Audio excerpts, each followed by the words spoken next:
তো বন্ধুরা 23,000 টাকা প্রাইস পয়েন্টে ওপো নতুন আরেকটি ফোন তারা লঞ্চ করে ফেললো, সেটি হলো ওপো A60 মোবাইল ফোনটি।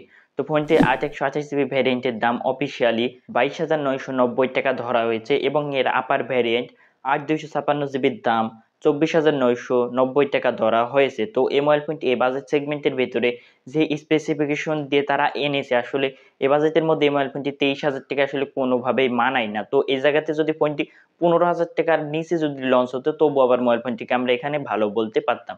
তো বন্ধুরা, আজকের এই ভিডিওতে আমরা বিস্তারিত জানবো যে কেন এই মোবাইল ফোনটি স্পেসিফিকেশন অনুযায়ী 23,000 টাকা মানায় না এবং মোবাইল ফোনটির ভালো মন্দ সকল দিক নিয়ে আলোচনা করব এবং আপনাদেরকে বলবো যে 23,000 টাকা বাজেট সেগমেন্টে এই মোবাইল ফোনটি আপনাদেরকে কেনা ঠিক হবে কিনা। তো বন্ধুরা, প্রথমেই শুরু থেকে শুরু করতে গেলে প্রথমেই ডিজাইন নিয়ে বলতে গেলে, যেহেতু আপনারা সকলেই জানেন যে ওপোর মোবাইল ফোনগুলোর ডিজাইনগুলো দেখতে ভালোই লাগে, তো মোবাইল ফোনটির ডিজাইন নিয়ে যাতে কমপ্লেন করার কোনো জায়গা নাই। তো মোবাইল ফোনটির ডিজাইনটি দেখতে খুবই সুন্দর লাগছে। এছাড়া মোবাইল ফোনটি খুবই লাইট ওয়েট, আপনারা হাতে নিয়ে তেমন একটা ভারী বোধ করবেন না। তো যারা এই বাজেটের মধ্যে একটি হালকা পাতলা মোবাইল ফোন চাচ্ছেন তাদের কাছে এটি ভালো লাগতে পারে। এছাড়া মোবাইল ফোনটির ওয়েট হলো 186 গ্রাম এবং থিকনেস হলো 7.7 এবং মোবাইল ফোনটির পোস্ট এবং বাটন নিয়ে বলতে গেলে মোবাইল ফোনটিতে সকল প্রয়োজনীয় পোস্ট এবং বাটন তারা এখানে দিলেও মোবাইল ফোনটিতে তারা একটি সেকেন্ডারি নয়েজ ক্যান্সেলেশন মাইক দেয়নি, যেটা আমরা যখন 23,000 টাকা প্রাইস পয়েন্টে চলে আসি তখন এই জায়গাতে একটি সেকেন্ডারি নয়েজ ক্যান্সেলেশন মাইক আমরা এখানে অবশ্যই আশা করে থাকি। এছাড়া মোবাইল ফোনটির সাইডে রয়েছে পাওয়ার বাটন, যেখানে রয়েছে ফিঙ্গারপ্রিন্ট সেন্সর, যেটা আবার বেশ ফাস্ট এবং অ্যাকুরেট আমরা বলতে পারি প্রাইস পয়েন্ট অনুযায়ী।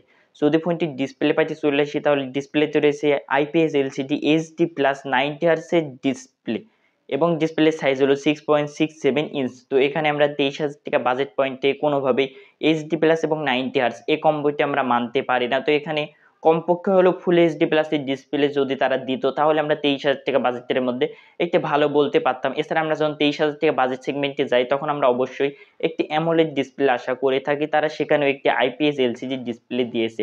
তো এই বিষয়টিকে আমরা ভালো বলতে পারি না প্রাইস রেঞ্জ অনুযায়ী। এছাড়া বন্ধুরা, মোবাইল ফোনটির পিক ব্রাইটনেস বা ব্রাইটনেসটি ভালোই রয়েছে। মোবাইল ফোনটির পিক ব্রাইটনেস হলো 950 নিটস, যার ফলে ইনডোর এবং আউটডোর দুটো কন্ডিশনেই ক্লিয়ারলি মোবাইল ফোনটি দেখা যায়, এতে কোনো ধরনের সমস্যা হবে না।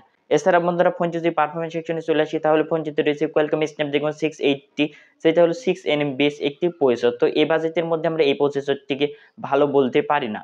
তো এই বাজেটের মধ্যে বাদ দিয়ে যদি এই মোবাইল ফোনটি 15,000 টাকার নিচে লঞ্চ হতো তখন আবার আমরা এই প্রসেসরটিকে মানতে পারতাম। এছাড়া মোবাইল ফোনটিতে রয়েছে out of the box Android 14, তার সাথে রয়েছে কালার ওএস 14 এবং মোবাইল ফোনটিতে 4 বছরের ফ্লুয়েন্সি সার্টিফিকেট রয়েছে, অর্থাৎ মোবাইল ফোনটি আজ কিনে যেমন পারফরমেন্স পাওয়া যাবে 4 বছর পরে গিয়ে সে একই রূপ পারফরমেন্স পাওয়া যাবে, তারা এখানে ক্লেম করছে। তো এই বিষয়টি অনেকের কাছে ভালো লাগতে পারে। এছাড়া যারা এ বাজেটের মধ্যে একটি সেরা গেমিং মোবাইল ফোন নিতে যাচ্ছেন বা গেমিং করতে চাচ্ছেন তাদের কাছে এই মোবাইল ফোনটি কোনোভাবে ভালো লাগতে পারে না। কেন না, মোবাইল ফোনটিতে আপনারা তেমন লেভেলের গেমিং করতে পারবেন না যেমনটা আসলে 23,000 টাকা বাজেট সেগমেন্টে আপনারা আশা করে থাকেন, বা অন্যান্য ব্র্যান্ডেড কোম্পানির মোবাইল ফোন কিনলে যেমনটা আপনারা গেমিং পারফরমেন্স পাবেন সেই কোয়ালিটির গেমিং পারফরমেন্স আপনারা এই মোবাইল ফোনটি থেকে পাবেন না।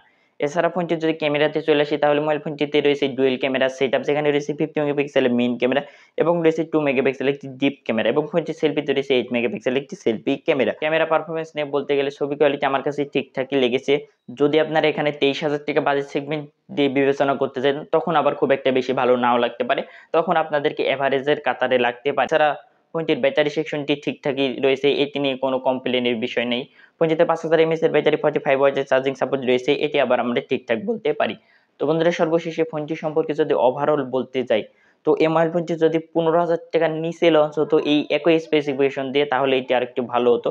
তো আসলে ওপো কিভাবে যে এটিকে 23,000 টাকা বাজেট সেগমেন্টে লঞ্চ করেছে এটা আমি কিছুতেই বুঝতে পারছি না। তো 23,000 টাকা বাজেটে যদি তারা লঞ্চ করতে চায় তাহলে এর থেকে বেটার স্পেসিফিকেশন দরকার এই মোবাইল ফোনটিতে। এক কথায় বলতে গেলে এই মোবাইল ফোনটির প্রাইস টু পারফরমেন্স আপনারা ভালো পাবেন না। তো যদি আপনারা লং টাইমের জন্য এবং যদি বিশেষ করে আপনারা যদি ওপো ডাই হার্ড ফ্যান হয়ে থাকেন তাহলে আপনারা এই মোবাইল ফোনটি কিনতে পারেন।